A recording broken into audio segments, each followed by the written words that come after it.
Bonjour, bienvenue à notre vidéo. Aujourd'hui, nous allons nous intéresser à la théorie du producteur et spécifiquement à la production à court terme. Et la thématique qui nous intéressera, c'est la productivité marginale. Dans cette vidéo, nous allons nous focaliser spécifiquement sur la thématique de la productivité marginale. Et à partir de cette théorie, nous allons d'abord définir qu'est-ce que c'est la fonction de production à court terme. Dans la précédente vidéo, nous avions dit qu'une fonction de production est de courte période si le producteur est incapable de faire varier au moins un facteur de production. Et comme vous pouvez le constater dans cette vidéo, nous avons supposé que le niveau de capital est fixe. Donc, une fois que le niveau de capital est fixé, il va disparaître du modèle et nous avons maintenant une fonction de production, à savoir la quantité produite est fonction du niveau de facteur de travail. Et cette fonction est une fonction de production de courte période. Pourquoi? Parce que simplement nous avions fixé le niveau de facteur capital. Et maintenant, à travers cette fixation du niveau de capital, nous avons en ce moment la fonction de production de courte période. Une fonction de production de courte période est une fonction de production dans laquelle il y a au moins un facteur fixe, et le facteur que nous avons fixé est le facteur capital qui disparaît du modèle, et nous avons une fonction à une seule variable. Comment maintenant cette fonction va être représentée dans le plan? Et c'est ce que nous verrons là. Nous verrons que cette fonction va avoir une forme en cloche, comme on peut le constater à travers cette série de courbes que je suis en train de présenter à partir de là. Nous avons d'abord une première portion qui est convexe, une deuxième portion de la courbe est concave et une troisième portion qui est d'abord concave puis convexe, comme on peut le voir. Donc en un mot, la fonction de production de courte période a une fonction, a une forme en courbe, a une courbe en fonction de cloche, comme on peut le constater là. Et à partir de là, nous pouvons constater que cette fonction de production qui a la forme d'une cloche va nous permettre de dégager beaucoup d'enseignements. Parmi ces enseignements, nous avons la notion de productivité que nous verrons dans la suite de cette vidéo. Et qu'est-ce que nous pouvons constater? Nous pouvons constater que à partir de là, pour le niveau de travail LA que nous avons ici, par exemple, vous pouvez le constater là, ce niveau de travail va avec ce niveau de production que nous aurons QA ici. Et avec ce niveau de travail que nous aurons là, L étoile, nous avons le niveau maximal de production que la firme peut atteindre, que nous aurons à ce stade Q étoile aussi. Donc, qu'est-ce que nous constatons? Entre le point où la production est nulle et le point que voici, la production atteint son niveau maximal. Mais avant d'atteindre ce niveau maximal, la production passe par une série de valeurs. D'abord, elle commence à croître à un rythme élevé, croissant, puis elle commence à croître, mais à un rythme qui n'est pas proportionnel au niveau du facteur de travail que nous avons là. Parce que simplement, entre la portion O, c'est-à-dire entre l'origine du repère et le point A, nous avons une augmentation du niveau de production qui est supérieure à la variation du facteur travail, tandis que entre la portion qui est comprise entre LA et L étoile, qui est symbolisée par ce point-là, entre A et B, nous avons maintenant une partie qui est concave, et la concavité nous prouve quoi? Que la production augmente, mais à un rythme décroissant. Tandis que la convexité que nous avons entre ce point-là, que nous voyons là, et le point A, nous permet de dire simplement que la production augmente, mais à un rythme croissant. Et donc, en définitive, par rapport à ce point, qu'est-ce que nous devons retenir? Nous devons retenir qu'une fonction de production de courte période, où on a un seul facteur qui n'est autre chose que le facteur travail, tandis que l'autre facteur est fixe, a une forme en cloche. Ça, c'est une conception qu'il faut garder en tête, qu'à court terme, la fonction de production a une forme en cloche. Sa représentation graphique, bien sûr. Et à partir de cette courbe-là, nous pouvons maintenant inférer notre thématique, à savoir la productivité marginale. Mais avant de parler de la productivité marginale, nous allons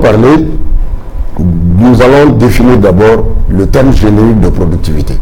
Qu'est-ce que c'est une productivité? La productivité, d'une manière générique, n'est autre chose que l'apport d'un facteur dans le processus de production. Et cela va nous permettre de dire qu'il existe deux sortes d'apports. C'est-à-dire, il va y avoir d'abord un apport marginal qui est pris en compte par la productivité marginale et un apport moyen qui est pris en compte par la productivité moyenne que nous avons là. Et dans cette vidéo, nous allons nous focaliser spécifiquement sur l'apport marginal d'un facteur, d'où la terminologie de productivité marginale. Qu'est-ce que c'est la productivité marginale d'un intrant ou d'un facteur ou en d'autres termes d'un input? Pour répondre à cette question, nous allons revenir un peu sur notre courbe en cloche, mais avant cela, nous avons symbolisé la productivité comme P, marginal comme le petit m. Pour n'importe quel input, nous avons cette écriture-là. La productivité marginale de n'importe quel input, que ce soit le travail, que ce soit le capital, que ce soit la terre, ou encore d'autres types de facteurs ou d'autres intrants, ou encore appelés input, nous mettons grand P indicé par petit m et l'input après. Donc, la productivité marginale de n'importe quel input est écrite, sinon symbolisée par ce type d'écriture qu'il faut garder en tête. Après, si le facteur utilisé est le travail, nous aurons en ce moment la productivité marginale du facteur travail qui est symbolisée en réalité par cette écriture-là, PNL. Donc ça, c'est la productivité marginale. Maintenant, comment nous calculons cette productivité marginale du facteur travail? Comment nous pouvons la déterminer? Nous avions dit qu'une productivité n'est autre chose que, d'une manière générale, l'apport d'un facteur à la production totale. Et il y a deux sortes d'apports. Soit l'apport est marginal, soit l'apport elle est moyenne. Donc, nous sommes au niveau de l'apport marginal à travers la conception de productivité marginale. Maintenant, comment nous arrivons à trouver cette expression de productivité marginale? Nous retournons à notre courbe de production de courte période. Et nous avions dit, quand on produit à court terme, ça veut dire qu'il y a au moins un facteur fixe et la fonction de production a une forme en cloche. Et c'est cette forme en cloche que nous avons là, notre courbe. Et nous n'oublions pas que notre fonction de production de courte période, nous savons que c'est une fonction de courte période parce que simplement, le facteur capital ici, il est fixe. Donc seul le facteur travail varie. Et à partir de cette fonction en cloche, de cette courbe en cloche, qui représente la fonction de production à courte période, que nous allons inférer notre notre concept de productivité marginale. Comment? Nous allons d'abord partir de ces points-là. Le point A que nous avons, nous constatons que le point A est associé au niveau de production QA pour un facteur de production, un niveau de facteur de production travail qui est LA. Et nous allons en ce moment calculer la pente point à ce point A. Et comment on calcule la pente point en ce point? Nous allons tracer une courbe, une droite qui est tangente en ce point-là. Et à partir de cette droite-là, nous pouvons calculer la pente de cette droite. En calculant la pente de cette droite, nous pouvons avoir en ce moment la pente de ce point. Et la pente de ce point va être considérée comme la productivité marginale en ce point-là, à savoir en ce point A. Et donc, nous traçons d'abord cette droite-là et nous cherchons la pente de cette droite. Dans la mesure où une droite a une pente constante, ça veut dire que la pente de cette droite est la même qu'au point A. Et pour déterminer cette pente, nous allons en ce moment tracer une droite horizontale qui est séquente à celle-ci et nous formons un triangle. À partir de ce triangle, nous pouvons chercher maintenant la tangente de cet angle-là. La tangente de cet angle va être considérée en réalité comme la pente de la droite en question. Et cela va nous permettre en ce moment de considérer que pour ce point-là, nous pouvons avoir le niveau de travail L1. On pouvait le mettre là, on pouvait le mettre sur n'importe quel point. Le L1 pouvait se trouver sur n'importe quel point de ce axe-là, quelque part ici ou même là, pourvu que nous soyons capables seulement de calculer la tangente. Et ce niveau de L1 va être associé à ce niveau de variation grand L. Et à partir de là, nous avons le niveau de production de travail L1 va être associé à ce niveau de production Q1. Et ce qui va nous permettre maintenant d'avoir ce niveau de variation aussi. Donc, on a la variation du facteur travail, va induire forcément une variation du facteur du niveau de production.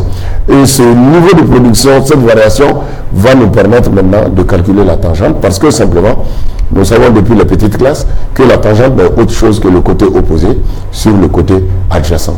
Le côté opposé, à savoir ce côté-là, que nous constatons là, c'est-à-dire le côté qui commence là, par exemple, ce point-là, pour être à ce point-là, ça c'est le côté opposé à cet angle-là, et le côté adjacent, c'est le côté qui prend en compte ce côté qui commence là et qui termine là, ou sinon qui termine au niveau du point, qui commence au point A pour terminer au niveau de ce point-là.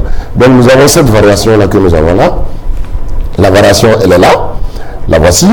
Et cette variation, elle représente la variation du facteur travail, et tandis que nous avons la variation de la quantité qui est prise en compte par cette écriture.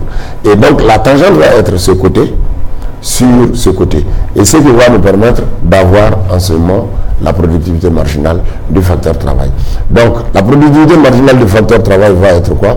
La variation entre Q1 qui est la quantité finale et QA qui est la quantité initiale sur L1 qui est la quantité initiale, moins LA qui est la quantité finale, moins LA qui est la quantité initiale. Et cette écriture est équivalente à celle-ci. Si la variation elle est infinitésimale, elle est équivalente aussi à la dérivée. En d'autres termes, nous pouvons dire simplement que la productivité marginale d'un facteur n'est autre chose que la pente point ou encore la pente locale sur la courbe de productivité, la courbe de production totale. Parce que nous avions dit que cette courbe de production totale est en forme de cloche parce que simplement nous sommes à court terme. Et nous pouvons encore continuer pour se familiariser avec ce concept de pente. Encore, on peut par exemple chercher la productivité marginale au point B. En quoi faisant? C'est le même principe qu'au point A. On va tracer une droite qui va être tangente au point B. Donc, comment on peut trouver la pente à ce point? Pour trouver la pente à ce point, il suffit de trouver la pente de cette droite.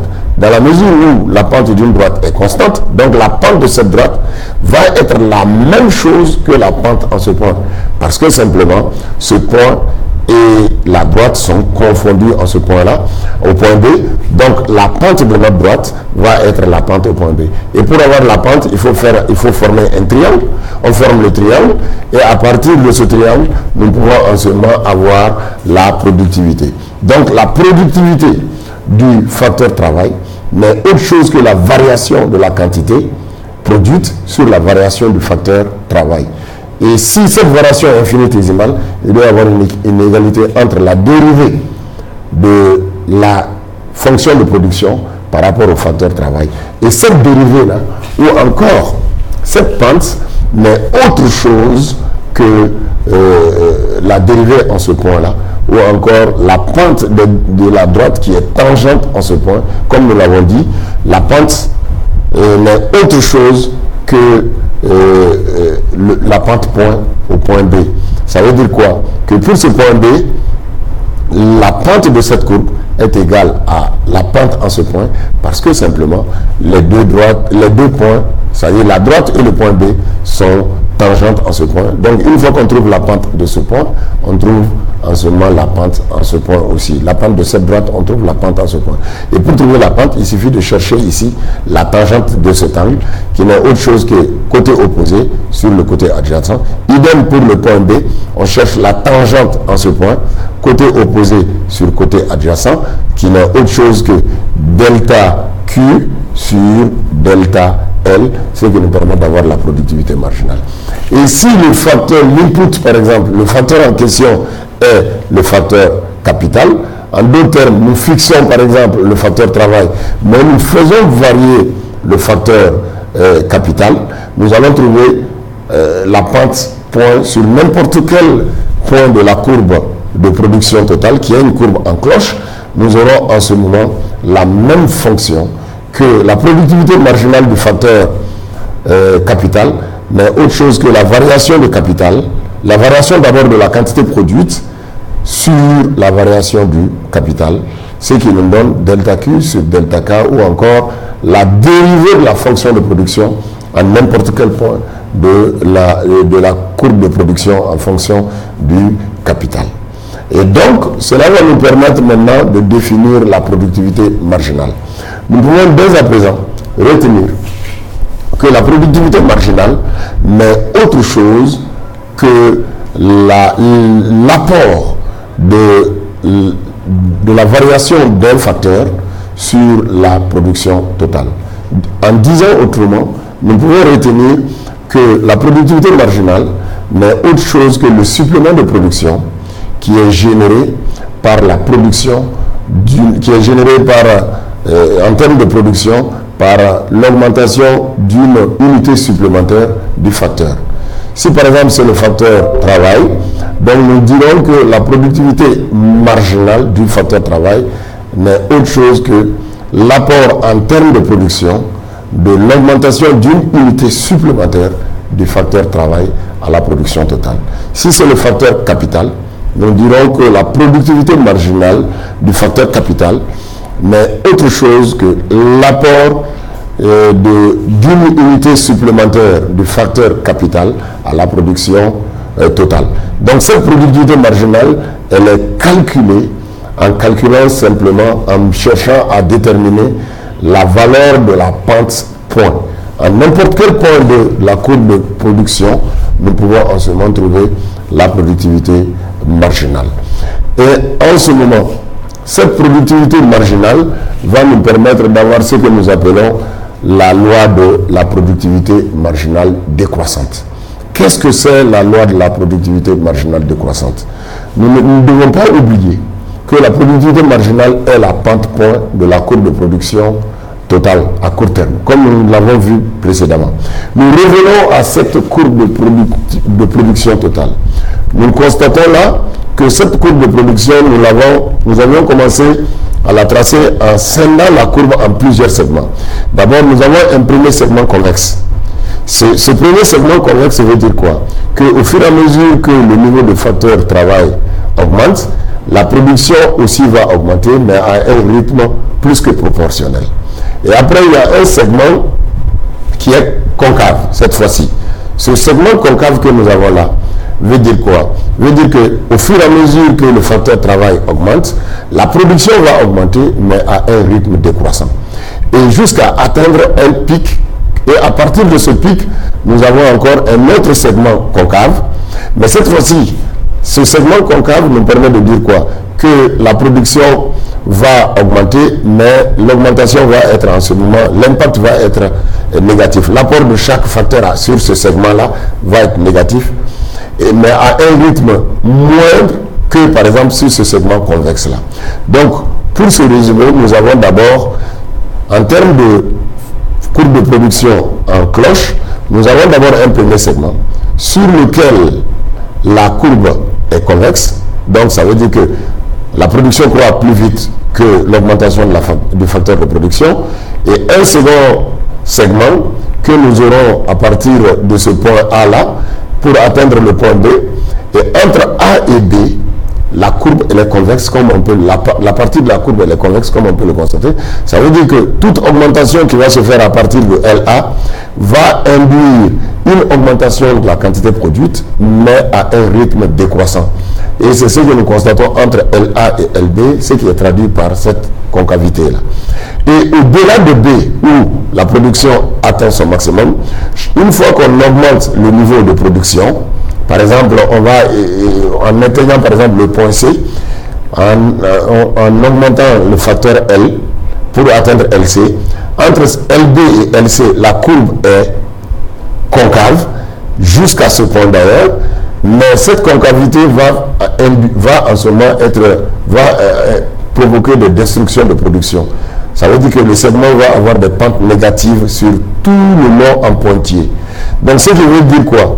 Que entre LD et LC, toute augmentation de facteur va avoir des impacts négatifs. C'est ce qui fait que le niveau de production qui est atteint au niveau de LB, qui est QB, est supérieur au niveau de production qui est là à LC.